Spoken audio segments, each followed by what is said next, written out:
안녕하세요. 세무에게 도 이종창 세무사입니다. 법인 대표님들 3월 법인세 신고 기간 큰 문제 없이 마무리 잘 하셨죠? 우리 3월에 법인세 신고를 하시는 분들이 대부분이시겠지만 또 4월에 신고하셔야 되는 우리 대표님들 계시잖아요. 성실신고 확인 대상 법인들이죠. 이번 4월은 성실신고 확인 대상 법인세 신고 기간뿐만 아니라 26년 1기 부가세 예정고지 납부 기간이 있습니다. 달력을 보면서 우리 일정 한번 자세히 보도록 하겠습니다. 4월 10일 먼저 보겠습니다. 매월 10일은 원천세 신고 납부 기한입니다. 3월분에 대한 원천세 신고 납부 기한입니다. 그리고 4월 25일은 토요일이기 때문에 제일 빠른 평일로 가게 되고 평일은 27일 월요일입니다. 27일 월요일 신고 보겠습니다. 1월부터 3월분 1분기에 대한 부가세 예정 신고 기간입니다. 그래서 대부분의 법인들이 신고를 해주셔야 하고요. 그리고 개인 사업자이시라면 대부분 예정고지로 종결하게 됩니다. 하지만 이때도 신고가 가능하신 분이 있습니다. 25년 7월부터 12월 2기에 대한 금액이 50%가 지금 4월 달에 고지가 되거든요. 근데 우리 1, 2, 3월 해보니까 너무 실적이 안 좋아요. 이 실적이 너무 안 좋다라는 기준점이 있습니다. 매출이 저번 기수의 30% 이상 줄거나 아니면 부가세를 계산해 봤더니 예정 고지 낼 것보다 30%가 준다. 그러면 예정 신고로 이 개인과 소규모 법인도 가능합니다. 3월 폐업자 분들 부가세 신고 주셔야 되고요. 또 조기 환급 대상이신 분들도 같이 신고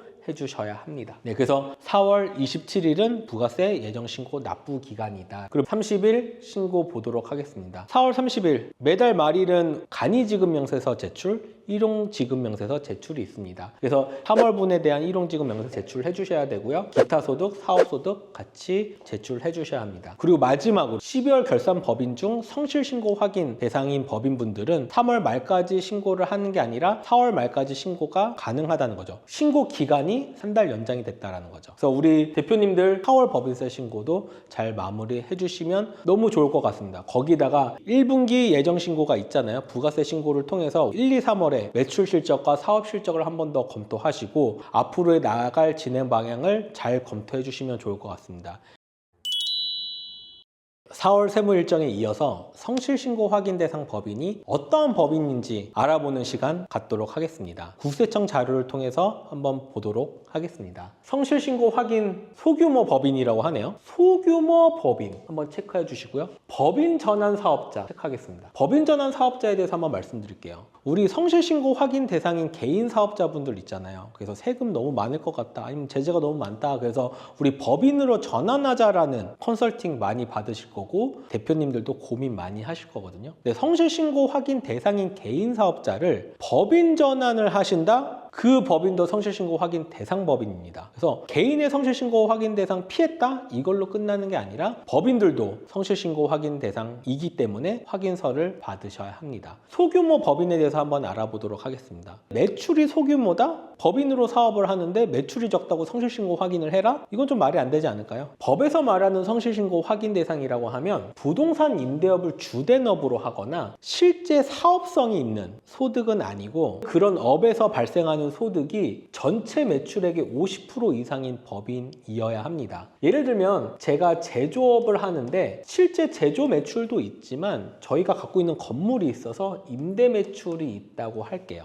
그래서 전체 매출이 100원인데 제조에서는 40원만 벌고 있고요. 임대업에서는 60원을 벌고 있다? 이런 경우에 소규모 법인 성실신고 확인 대상자이라는 거죠. 그리고 우리 근로자 수가 5인 미만이어야 해요. 보통 임대업을 하시는 분들은 직원분들이 없고 대부분 관리 용역은 대부분 관리업체를 쓰시고 계십니다. 그래서 이런 부분은 5인 미만의 근로자로 유지가 되겠죠. 그리고 지배주주 및 특수관계인 지분합계가 50%를 초과한다. 부동산 임대법인 같은 경우에는 대부분은 가족들 또는 대표님들 혼자 주주로 계시잖아요. 이런 요건들, 3가지 요건을 모두 부합을 해야 합니다. 이 중에서 한 가지라도 요건이 맞춰지지 않는다라고 하면 성실신고 확인 대상을 걱정하지 않으셔도 됩니다. 법인 전환하신 경우에는 이 요건하고는 상관없이 무조건 성실신고 확인 대상입니다. 성실신고 확인 대상 법인은 무엇을 해야 되느냐? 성실신고 확인서를 제출해야 합니다. 세무대리인이 세금 신고로만 하는 게 아니라 이 세금 신고가 적정한지 확인을 한 번 더 합니다. 확인을 한 번 더 하는 게 세무조사에 약간 준하게끔 해라 라는 규정이고요. 성실신고 확인서를 제출해야지만 성실신고에 대한 법인세가 잘 된 겁니다. 만약에 신고는 했지만 성실신고 확인서를 제출하지 못했다라고 하면 무신고로 봅니다. 그래서 신고기간을 아무리 지켰다 하더라도 확인서를 제출하지 않으면 무신고가 된다라는 거죠. 성실신고 확인 대상 법인에 대한 지원은 두 가지가 있습니다. 첫 번째는 법인세 신고 납부기한 연장입니다.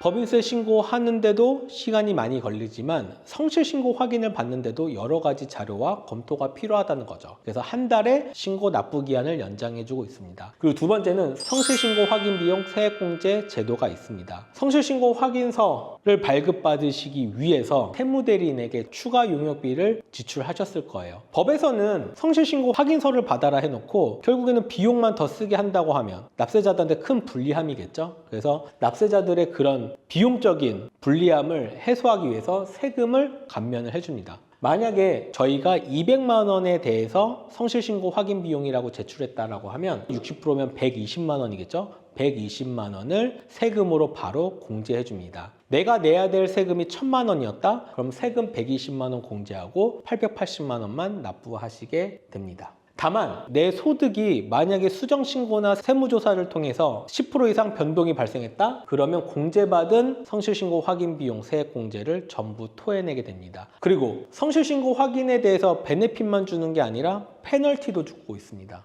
페널티 첫 번째, 성실신고 확인서를 미제출하는 경우에는 무신고로 보기 때문에 최소 20% 가산세도 있고요. 내야 될 세금의 5% 또는 수익금액의 0.02% 중 큰 금액까지도 세금 가산세로 부과하고 있습니다. 내가 내야 될 세금이 만약에 1억이라고 가정해 보겠습니다. 내가 성실신고 확인서를 제출하지 못했어요. 그러면 가산세가 두 가지가 붙는다는 거예요. 무신고 가산세 20%, 또 미제출 가산세 5%가 있다는 거죠. 그럼 두 개 합하면 25%네요. 그래서 내가 내야 될 세금이 1억이라고 하면 성실신고 확인서 제출 안 하시면 1억 2,500만 원을 세금으로 내셔야 합니다. 그리고 세금뿐만 아닙니다. 세무조사로 선정하겠다라는 거죠. 마지막으로 성실신고 확인자에 대한 제재가 있습니다.